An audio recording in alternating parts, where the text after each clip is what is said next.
안녕하세요. 송석원입니다. 이번 시간에는 한국 법원에서 진행됐던 강제연행 노동자 소송에 대해서 알아보도록 하겠습니다. 강제연행 노동자가 한국 법원에서 진행한 소송에는 2005년에 이춘식 소송, 양금덕 소송 및 기타 소송 등을 둘 수 있습니다. 이에 대해 차례로 살펴보도록 하겠습니다. 먼저 이춘식 소송입니다.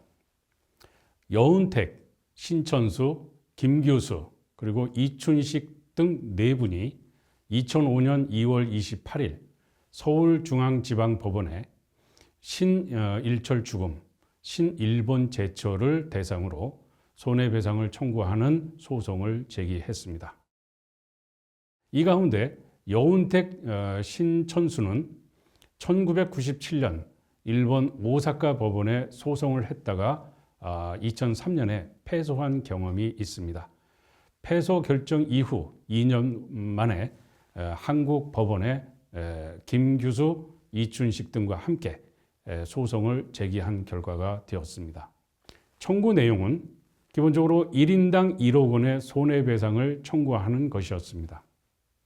그리고 법원이 원고 승소 판결을 하자 이어서 그 손해배상을 실질적으로 실천할 수 있도록 지금의 신일본 제철의 자회사격인 관련 회사인 주식회사 P&R에 주식을 압류할 것을 신청하는 청구를 다시 했습니다. 2005년에 제소한 이후 이 소송은 상당한 우여곡절을 겪게 됩니다. 그러다가 무려 13년 정도가 지난 2018년 10월 30일에 최종 대법원 판결이 나오게 됩니다. 대법원에서는 피고 신일본 제철은 원고에게 그들이 청구한 내용 그대로 1인당 1억 원씩을 배상하라라고 하는 판결을 내리게 됩니다. 그리고 그들이 이어서 배상금을 받기 위해서 그것을 실천하기 위해서 신일본 제철의 관련 회사인 주식회사 P&R의 주식 압류 신청을 한 것에 대해서도 2019년 1월 3일 압류 승인을 하게 됩니다. 대법원이 판결한 이유와 의미가 상당히 있다고 생각을 하는데요. 판결 이유는 손해배상권은 한일 청구권 협정의 대상 밖에 존재하는 것이다. 한국 정부의 외교 보호권도 포기되지 않았다라고 이제 판단을 했다라고 하는 점입니다. 손해배상 청구가 청구권하고는 좀 다른 그런 부분이다라고 하는 것, 그리고 한국 정부의 그 피해자들의 외교 보호권은 그대로 유지된다, 포기된 것이라고 볼 수 없다라고 하는 판단이 작용한 결과의 대법원 판결이라고 할 수가 있겠습니다. 1910년에 강제 병합을 통한 식민지 지배 자체가 불법이기 때문에 그 국가주의적인 사고에서 인권 중심주의 사고의 전환을 촉구한다고 하는 의미에서 한국 대법원 판결은 큰 의미가 있다고 할 것입니다. 앞서 식민지 지배, 즉 한일 병합의 합법과 불법에 대한 논의가 강제 동원 노동자의 소송에 있어서 상당히 중요한 쟁점 가운데 하나라고 하는 말씀을 드렸었는데, 바로 일본 법원에서의 그 판결 과정에서는 그 자체가 합법이었다. 지금이야 무효라고 하겠지만 체결 자체는 합법이었다라고 하는 관점에서 그 강제 동원 노동자들의 청구를 기각한 측면이 있다고 한다면, 한국 대법원의 판결은 그러한 그 병합 자체가 강제로 이루어진 것이고, 따라서 식민지 지배 자체가 전체적으로 불법적인 지배였다라고 하는 점을 강조하고 있다라고 하는 점입니다.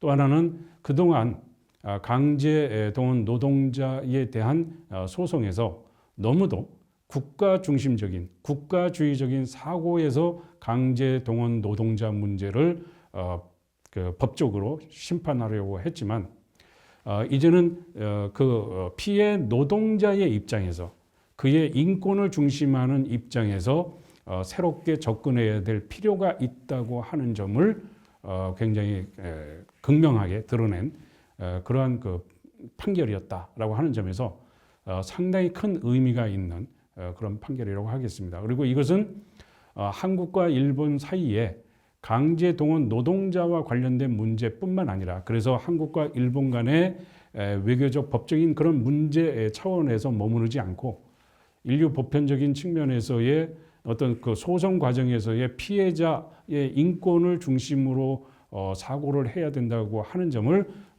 세계에 드러내 보였다고 하는 점에서도 적지 않은 의미를 갖는 그런 판결이었다고 할 수가 있겠습니다.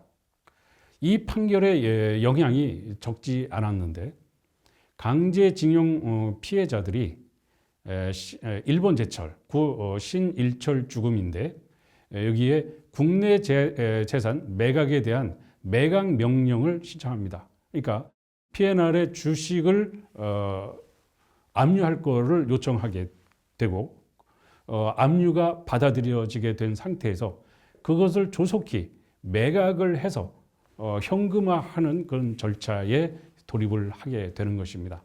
그것이 2019년 5월 2일의 일이었습니다. 그래서 한국 법원에서는 신일본 제철의 국내 자산을 강제로 매각하는 절차에 2020년 6월 3일 날 돌입하게 됩니다. 소송의 피청구인은 신일본 제철이라고 하는 기업이었지만 일본 정부가 이에 대해서 굉장히 불만을 표시하면서 한국에 대해서 경제 보복 조치를 취하게 됩니다. 그로 인해서 한일 관계가 급격하게 냉각되게 됩니다. 일본의 경제 보복의 주된 내용으로는 한국의 지금 현재의 경제를 견인하고 있다고 할 수 있는 반도체와 디스플레이의 핵심 소재인 포토레지스트, 감광액이라고 하는 것인데요. 그리고 에칭가스, 고순도 불화수소, 플로린 폴리이미드 이러한 것들이 사실은 일본의 경제 보복이 일어나기 전까지는 포토레지스트라든가 에칭가스라든가 하는 것을 일반인들은 어디 가서도 들어보지 못했었을 것입니다. 그런데 그 경제 보복이 이루어지면서 저런 분야에 대한 대한국 수출을 규제하는 정책을 일본이 발표하게 되니까 일반인들도 포토레지스트, 에칭가스, 플로린, 폴리이미드 같은 낯선 생소한 그러한 그 단어들을 계속해서 접하게 되는 그런 그 계기가 되기도 했는데 2019년 7월 4일 날 이러한 그 수출 규제를 일본이 하면서 동시에 화이트 리스트에서 한국을 제외하는 수출 무역 관리령 시행령을 개정하는 것을 2019년 8월 2일 날 확정을 하게 됩니다. 그러니까 화이트 리스트에서 한국을 제외한다는 얘기는 일본 경제가 상당히 강점을 가지고 있는 이른바 줄여서 소부장이라고 하는 소재, 부품, 장비 굉장히 일본 그 기업들이 경쟁력을 세계적인 경쟁력을 가지고 있는 그런 분야들인데 그것뿐만 아니라 다른 모든 부분에 있어서 한국으로 수출을 할 경우에는 건건이 일본 정부의 허락을 받아야 된다고 하는 내용으로 바꾸게 됩니다. 그동안 화이트 리스트에 있었을 당시에는 그런 일본 정부의 허가라고 하는 게 거의 형식적이거나 그렇게 크게 문제가 되지 않았었는데 사례별로 모든 것들을 다 일본 정부의 허락을 구하는 그런 절차를 거치게 되었다라고 하는 점은 수출을 하는 데 있어서 수출 수입하는 데 있어서 상당한 시간이 소요될 수가 있고 또 일본 정부가 마음만 먹으면 한국이 정말로 필요로 하는 그런 소재나 부품, 장비 또는 기타 여러 가지 물품들에 대해서 한국으로의 수출을 얼마든지 지연시킬 수 있고 그래서 한국을 굉장히 곤란스럽게 만들 수 있는 그런 여지가 있는 그런 조치였다고 할 수가 있겠습니다.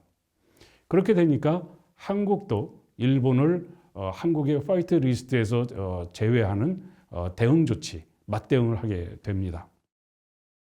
그러면서 이것이 정부 간의 갈등뿐만 아니라 양국 국민들 사이에서도 상호 불신 그리고 상호 비판, 비난 이런 것들이 확산되게 되었고 한국 시민사회에서는 노저펜이 확산이 됩니다. 그래서 한국에 들어와 있는 일본 기업의 제품을 사지 않는다. 땡땡 기업의 의류를 사지 않는다. 또는 땡땡 기업의 맥주라든가 이런 제품을 사지 않는다.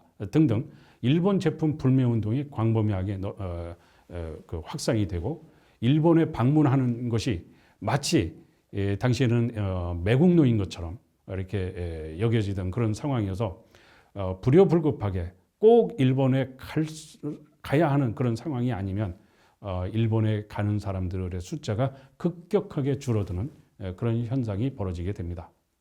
그리고 누구나가 노재팬이라고 하는 것을 자랑스럽게 이렇게 드러내는 그런 움직임도 보였습니다. 이로 인해서 국가 정부 차원뿐만 아니라 지방자치단체도 그 불똥으로 자치단체 간의 교류가 올수도되고 시민사회도 끝없이 상대방을 향해서 비난하는 그러한 그 상황에 내몰리게 되면서 출구 없는 한일 관계의 갈등이 시작되는 그런 양상을 노정하게 됩니다.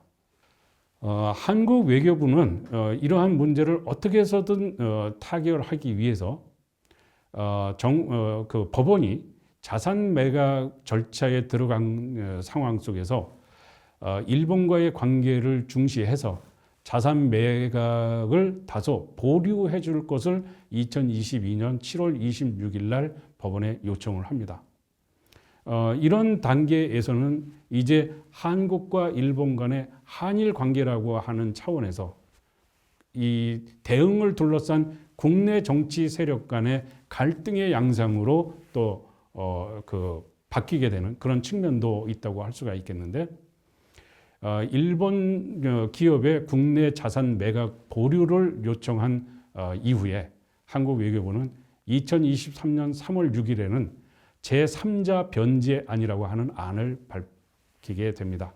즉 한국 정부가 일단 손해배상을 하고 나중에 그 문제는 외교적으로 푼다 하는 정도의 얘기인데 이것이 한일 관계가 너무도 경색돼 가는 것을 막기 위한 고륙지책이라고 하는 그런 평가도 있지만 또 한편으로는 일본군 위안부 문제도 그렇지만 강제 동원 노동자 문제에 대해서도 일본이 대답해야 될 것을 왜 한국 정부가 대답하느냐 하는 그런 그 부분에서 도대체 한국 정부가 한국 국민을 위한 정부인지 일본 국민을 위한 정부인지 도대체 모르겠다라고 하는 식의 비판이 제기도 합니다. 어쩔 수 없는 고륙지책이라고 하는 그런 그 입장과 굉장히 너무도 일본 우선적인 그런 입장이라고 하는 서로 상충되는 그런 견해가 이 판결의 이후에 한국 사회를 요동치게 만드는 그런 결과를 갖습니다. 또한 양금덕 할머니의 소송도 중요한 의미를 갖는데 양금덕 할머니를 비롯한 청구인들이 미쓰비시 중공업을 상대로 해서 손해배상 청구를 하게 됩니다. 그리고 이 청구가 받아들여지게 되자 그 미쓰비시 중공업의 국내에 있는 특허권이라든가 상표권에 대해서 미쓰비시 중공업의 국내 기업들이 지불해야 되는데 그 지불되는 그 부분을 압류를 해서 청구인에게 줘야 된다라고 하는 그런 압류를 신청하는 그 청구를 하기도 했습니다. 이에 대해 한국 법원은 양금덕 할머니 등의 소송에 대해서 손해배상에 대해서는 손해배상을 해야 된다 해서 원고 승소 판결을 내리게 됩니다. 그리고 일본 기업의 특허권과 상표권을 압류해 달라고 하는 그런 그 청구에 대해서도 폭넓게 인정해서 특허권과 상표권을 압류할 것을 결정하게 됩니다. 이어서 여러 소송이 잇따르게 되었는데 이춘식, 양금덕 소송을 비롯해서 광모 씨의 소송, 정창희 등 6명의 소송, 강제동원된 근로정신대 피해자와 그 유족 31명의 소송 등이 각각 대상으로 하고 있는 여러 일본 기업들, 예컨대 신일본제철, 미쓰비시 중공업, 후지코시 등의 기업은 하나같이 전범 기업이라고 하는 특징을 가지고 있습니다. 이번 시간에는 한국 법원에서 진행됐던 강제 연행 노동자 소송에 대해서 알아봤습니다. 감사합니다.